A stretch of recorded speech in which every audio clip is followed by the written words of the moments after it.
16ാമത് അന്താരാഷ്ട്ര നാടകോത്സവമായ ഇറ്റ്ഫോക്കിന്റെ ഭാഗമായി ഒരുക്കിയിട്ടുള്ള ചിത്രപ്രദർശനം ശ്രദ്ധേയമാകുന്നു. നാടകങ്ങളുടെ രത്നച്ചുരുക്കങ്ങളായാണ് ചിത്രങ്ങളായി പ്രദർശനത്തിൽ നിറഞ്ഞിരിക്കുന്നത്.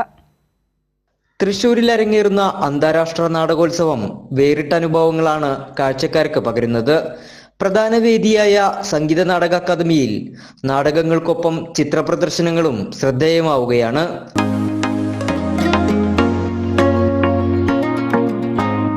ഇറ്റ്ഫോക്ക് ആരംഭിച്ച കാലം മുതലുള്ള നാടകങ്ങളുടെ ചിത്രങ്ങൾ പ്രദർശനത്തിലുണ്ട്. അരങ്ങിലെത്തുന്ന നാടകങ്ങളെ വരയിലൂടെ ക്യാൻവാസുകളിൽ ഒതുക്കിയിരിക്കുകയാണ്. ഇതിലിപ്പം ഒന്ന് ബാദൽ സർക്കാരിൻ്റെ ഒരു ഫോട്ടോ, അദ്ദേഹത്തിൻ്റെ ചില മുഹൂർത്തങ്ങൾ, നേരത്തെ റിഹേഴ്സൽ ക്യാമ്പുകളിലൊക്കെ ഉരുത്തിരിഞ്ഞ ചില ആശയങ്ങൾ, അത്തരം സൂക്ഷ്മമായ നിരീക്ഷണങ്ങളൊക്കെയുള്ള ഒരു ഫോട്ടോ പ്രദർശനം. അതുപോലെ തന്നെ പോസ്റ്റർ എക്സിബിഷൻ ഉണ്ട്. പോസ്റ്റർ എക്സിബിഷൻ കൂടി ഇതിലുണ്ട്. പിന്നീടാണ് മൂന്നാമത്തതാണ് നമ്മുടെ ഈ തിയേറ്റർ സ്കെച്ചുകൾ. മൂന്നാൾ ചേർന്നുകൊണ്ടുള്ള ഒരു ശബ്ദത്തിൻ്റെയും ഈ വെളിച്ചത്തിൻ്റെയും നിഴലിൻ്റെയൊക്കെ പ്രത്യേകത തിയേറ്ററിൽ എങ്ങനെ സാധ്യമാക്കാം എന്നുള്ളൊരു അന്വേഷണം കൂടിയാണ് ഈ ഒരു തിയേറ്റർ സ്കെച്ചസ്.